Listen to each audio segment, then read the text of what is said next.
Welcome to the Bombshell Business Podcast, where driven fempreneurs learn how to become more bold, brave, and unwaveringly confident. Turn your dreams into actionable, marketable, and profitable plans and make your business irresistible.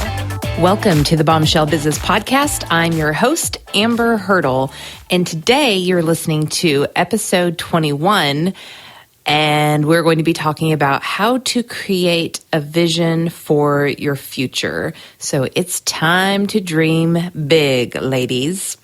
So let's get right to it. I don't have any major announcements. I've got a little teaser that I think I'm going to save to the end, but I want to dive right into this because I know everybody's short on time. We're all running around.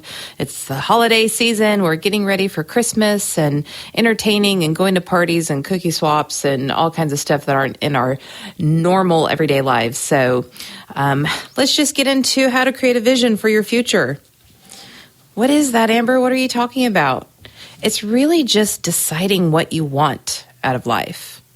You're like, okay, well, how do I even know what I want? Now, for people who are bossy pants like me, very, very easy to know what you want. I can tell you very clearly what it is that I want. But I realize sometimes, a lot of times actually, when I've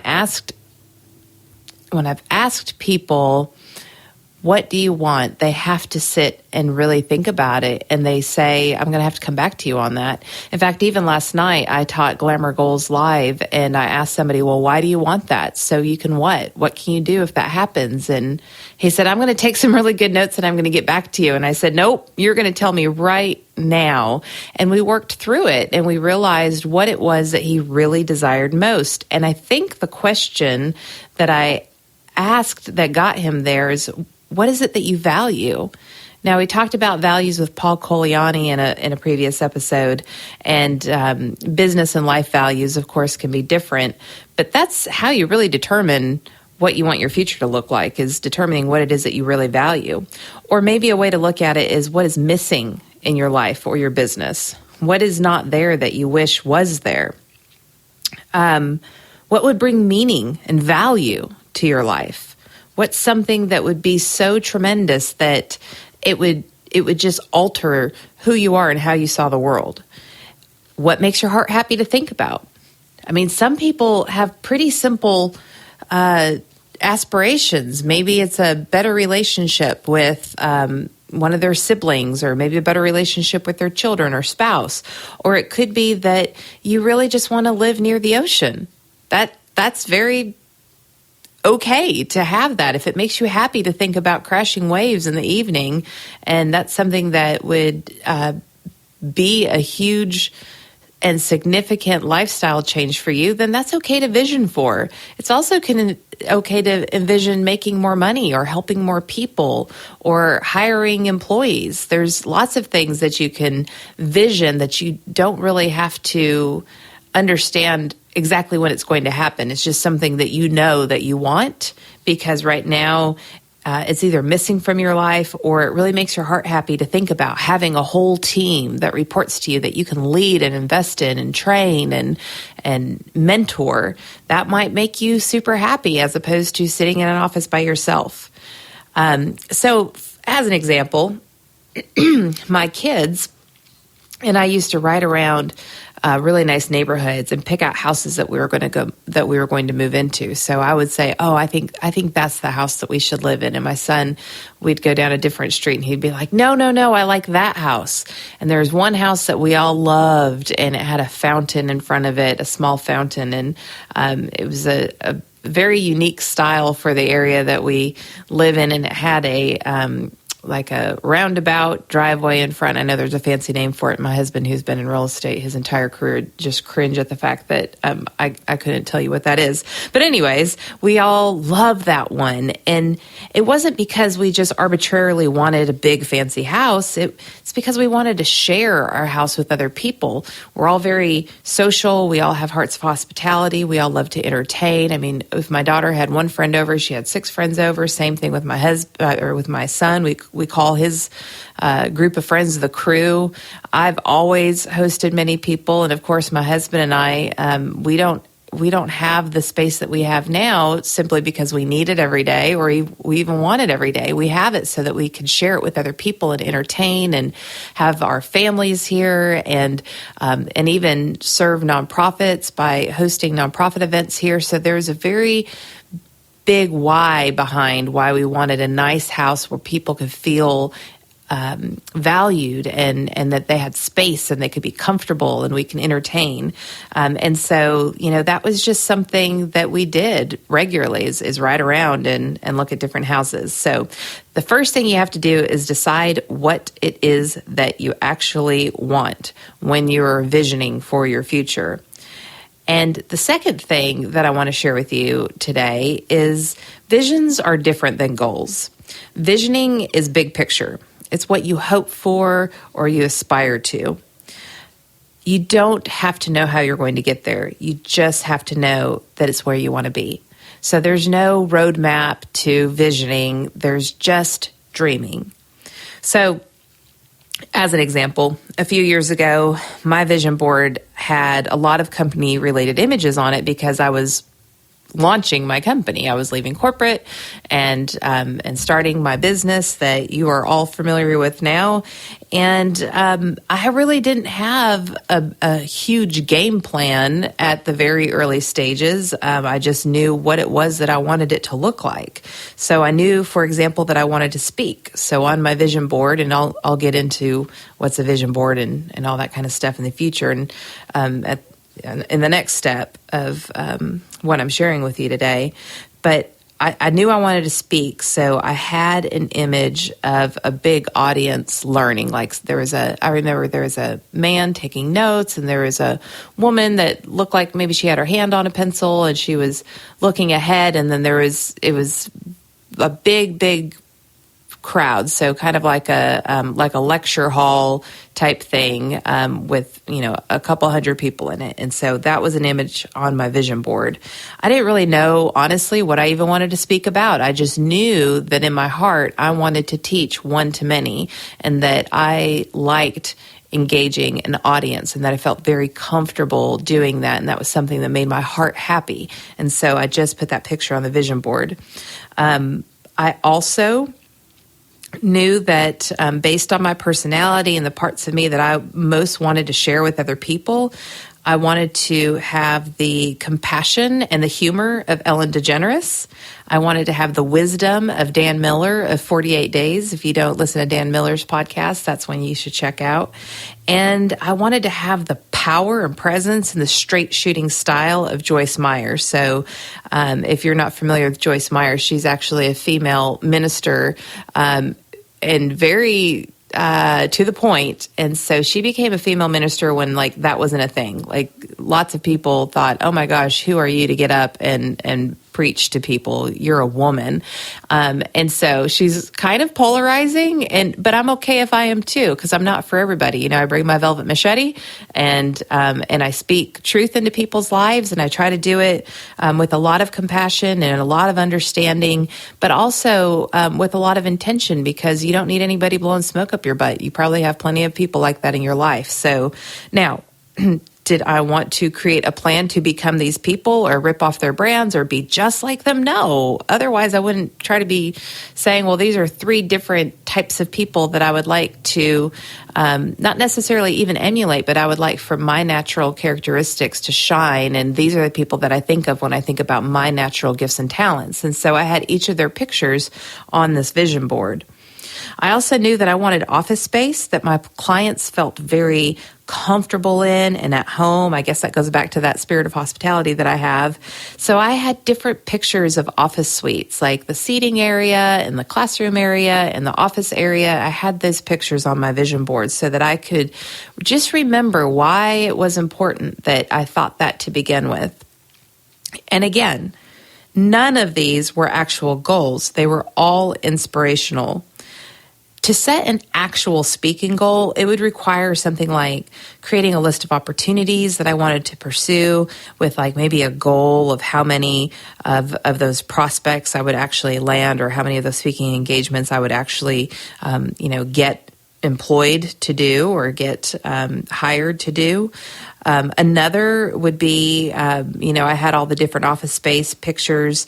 Actual goals for that would be like mapping out a plan to find the office space and maybe having a remodeling budget and a timeline for completion. And those things happened. I mean, those happened, but that wasn't even on the agenda when I was just dreaming on my vision board.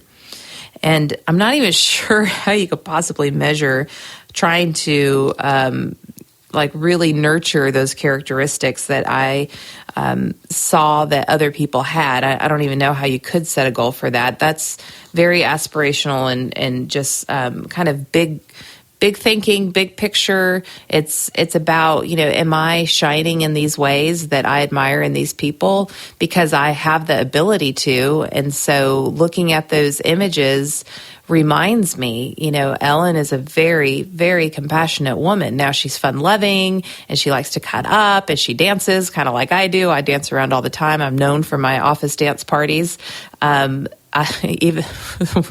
My employees even got me a desktop disco ball that was like battery operated. That's how much I'm known for dancing. So I have all those characteristics that she has, but it's very important to me that there's a judgment-free awareness in all of my relationships and that people know that they can trust me. And so that was very important to me. And therefore, Ellen DeGeneres' face was on my vision board. Wasn't trying to be just like her, wasn't trying to be her brand, didn't have a goal to reach to be her. It was just an essence.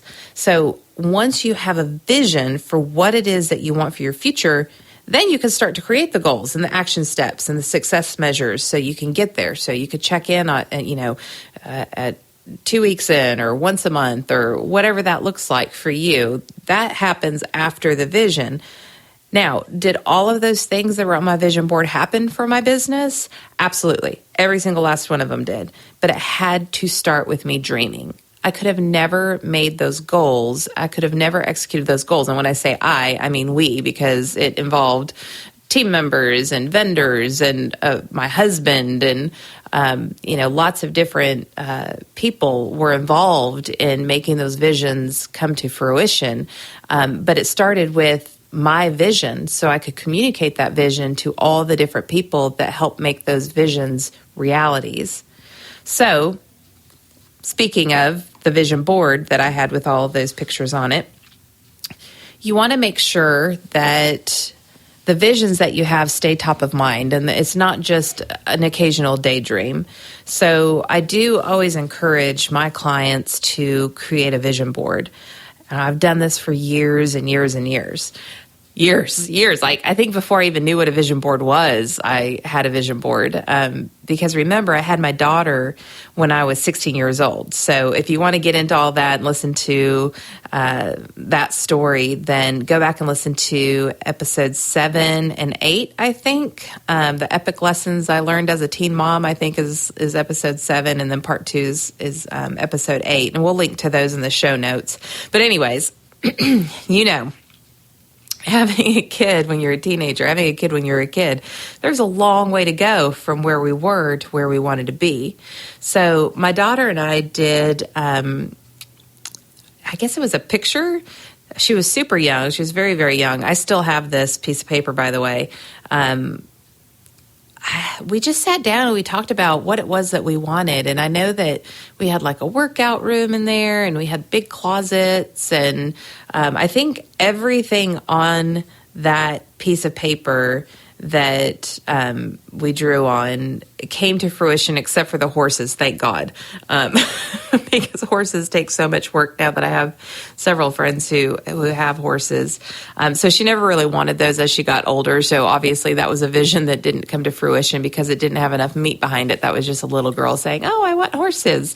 But lots of other things did come to pass. And that's why I carry that around to this day. So that's one way of doing it. You can cut pictures out from magazines, for example, or you can print off a bunch of pictures off the internet and then glue them to a poster board or a piece of paper. And that honestly, is a super fun girls' night in activity. So pop some champagne, get some nauseous out, excuse me, still recovering from that nasty cold I've had for like how many episodes now. Anyways, don't tell my doctor. I promise I've been good, but I have been going to the gym. So, sorry, reverse back to the point here. So you can cut out pictures and have your girlfriends over, and they can bring pictures. You can have magazines laid out. You can have like a computer set up next to a printer or whatever. Have the champagne out. Have the wine out. Hey, if your girls are Southern, they might want to have their whiskey. And then you can collectively vision together, and you can create your vision boards together, and you can get the markers and, heck, the glitter if you really want to go all out and do that and have a real fun girls' night in and be there for your sisters and be there for the people that you spend your time with so that you know what their visions are and you can encourage them throughout the year. Or you can just create a document like in Canva at canva.com. We'll link to that in the show notes. Or PicMonkey, or if you have InDesign or Photoshop, or if you're skilled in those programs, then you can certainly, drag some pictures into those and create something that's visually stimulating, that's a digital version of a vision board, and it won't be, like cut and glue stick type style, which either of them are great. I've done both. Or you can do like my daughter and I did and just sketch out drawings on a piece of paper. Or maybe if you're like super creative, you can paint a canvas and have, it could almost be like impressionism. You can have a picture on there. If it's something that you want to put like even in your living room, then that might be something to think about. But even that simple vision board that I didn't even know that I was creating with my daughter, that was just like a Bic pen and a piece of like computer paper. And I just folded it up and I stuck it in my purse, and I would take it out and look at it. And sometimes I'd take it out and look at it with my daughter. So it doesn't have to be fancy schmancy. It could just be, whatever you've got the time or the energy or the skill set to do. I mean, you might just put words on a piece of paper. That's okay too. Not everybody's super creative, and that's fine. So how I do this now is I post a copy of my vision board on my bathroom mirror, so maybe like the original. And if you did the copy or the cut and paste job, and you took pictures out of magazines or whatever, and they're on a small poster board or on a piece of paper, then you could always just take a picture of that and then print it out and put another copy by your desk in your office. So I have one on my bathroom mirror every single morning when I'm brushing my teeth or whatever, when I wash my face at night, because ladies, I'm sorry, you have to take your makeup off at night if you want to save long-term on Botox, because I'm telling you, wrinkles, it's the worst thing ever for your skin. Please, please, please wash your faces at night. And then that will give you a second opportunity, if not, third, fourth, fifth opportunity to look at your vision board every single day. But I also want to see it while I'm working, because I have professional goals on that too. So I put it right by my calendar. It's to my left every single day. I'm looking at it right now as I'm podcasting, and I'm actually very proud of this year. There's a few things on there that might not really come all the way to fruition, but I'm on the path. So that's still stimulated activity, because remember, it's progress and not perfection. And then, if that's not something you want to do, or maybe you feel uncomfortable having your vision board out in front of other people, I don't care. People know what I do for a living. So if they're shocked that I have a vision board on my bathroom mirror when they pass it, if they happen to go into my bathroom, like, really, are you shocked? I'm a freaking certified life coach. Come on, people. I'm a speaker and a trainer. So I don't care, but you might care, and that's okay too. So if that's, maybe you just keep a copy on your computer, or one thing I know some people like to do is they create a Pinterest board and they pin aspirational images to the board, and then, they are Pinterest kind of people. I'm not necessarily. And so every time they get on Pinterest, they can visit that board and look through it, or maybe even add to it. So there's lots of different ways that you can do this. And if you're married, or if you have a significant other who's a big, big part of your life, you might consider doing that together. Last year, my husband and I spent New Year's Eve and New Year's Day in Nashville. We lived just outside of Nashville, so it wasn't like a road trip or anything. It was like a 30-minute drive to the Omni Hotel. But we had friends getting married on New Year's Eve. And so we stayed downtown, and they did like the fireworks and everything. Nashville has one of the biggest fireworks displays. And we decided that during our stay there, of course, we got massages because, hello, I'm Amber and he's Jeff. But we also decided that we were going to work on our vision boards together, because last year the year before, I think we did it on a road trip back from maybe North Carolina or something. And so we were very intentional about waiting to do it and having that just New Year's moment together. And it was really neat because we talked about what we wanted to do to lead our family towards what we wanted to experience as a family and what each of us as individuals wanted to accomplish, not just personally, but professionally as well. And so we were able to talk about it, give each other feedback. We talked about our visions. And then we created our vision boards. So while we were at the hotel and everything, he just downloaded pictures from Google Images. And then once we got back to our house, he printed them all out and put them on a small poster board. And then I, of course, I'm like a Canva super user. Even they will tell you that. I get emails all the time like, thanks for being a top user. Can you beta test this new feature that we have, or this like new iPad app, or whatever it is I've beta tested? So of course I did mine in Canva, canva.com. Again, we'll link to that in the show notes.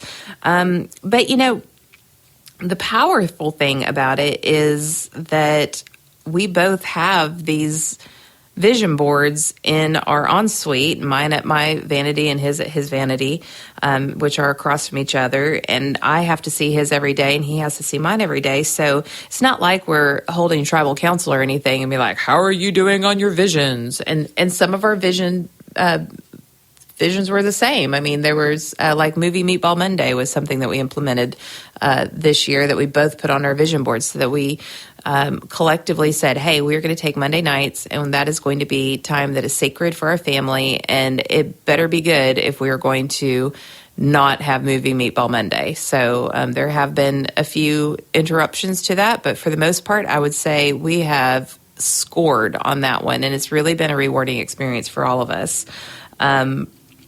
And yes, I've made meatballs just about every single Monday night for 2016. Sometimes we've mixed it up just to have a little break, but I'm a queen of low-carb meatballs now. But, it's just an ongoing conversation. And sometimes one of us will just say, oh, this is what's going on with that certain thing, because we're sitting there looking at it or standing there looking at it and the other person's there. And so it's just an opportunity to have that conversation. And we're repeating what we did last year, this year. This year we're staying somewhere different.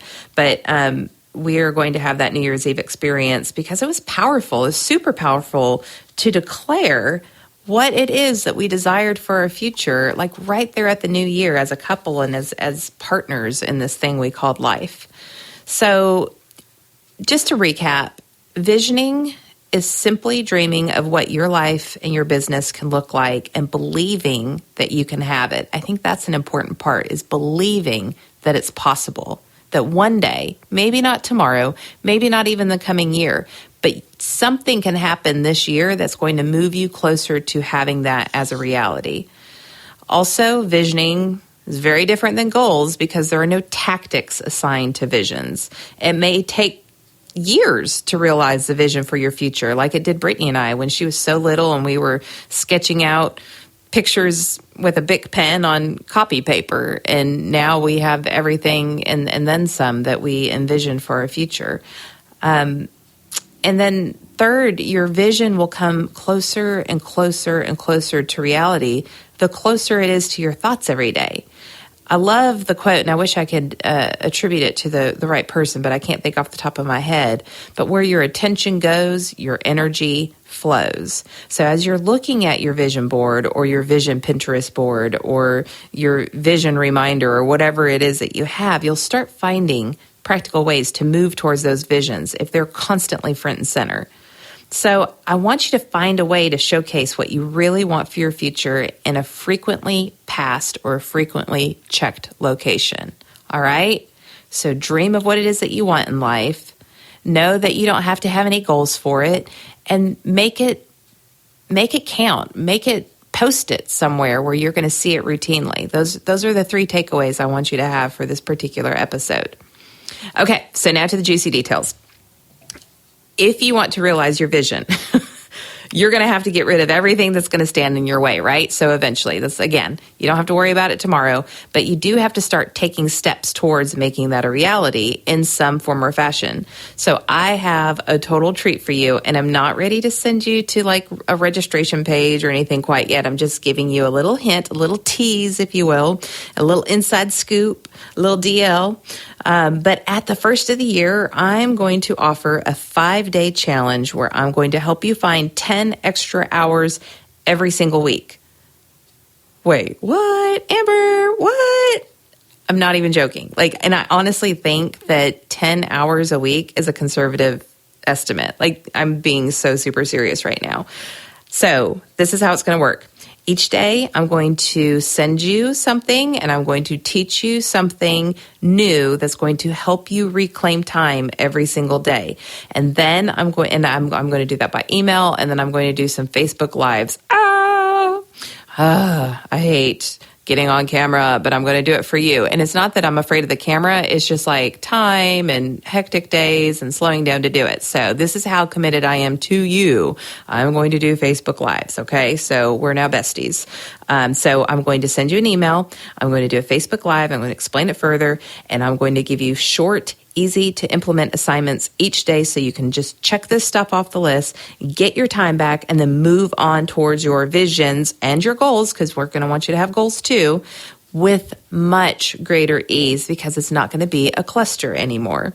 So, and you're like, oh, what does that mean? Well, I'm not telling you yet, because that's part of the challenge. I just want you to every single day show up, do the thing that I tell you to do that day, and I promise you your life is going to change. I'm not exaggerating here. Your life is going to change. So if you already know this is something you want to participate in, shoot me an email, amber@amberhurdle.com. Like Amber Waves of Grain, hurdle like you jump over, like the Olympic gold medalist hurdlers from the Summer Olympics, our USA gold medal team. amberhurdle.com.